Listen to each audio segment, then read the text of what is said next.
On this new short video, I'm gonna show you how to fix WhatsApp invite problem in less than 1 minute. So hello guys, first thing you have to do is so simple. Open the settings,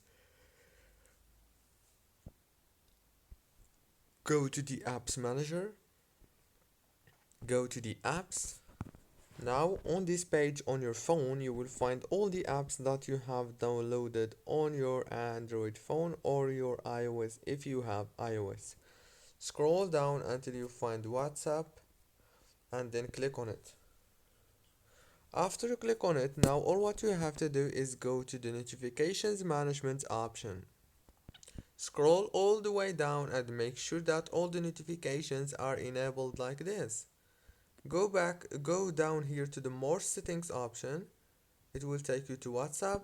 Scroll down and make sure that this option right here is enabled. It's called use high priority notifications.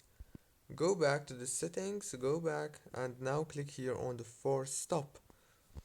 That's it guys, don't forget to like, subscribe. Thank you for watching the video until the end.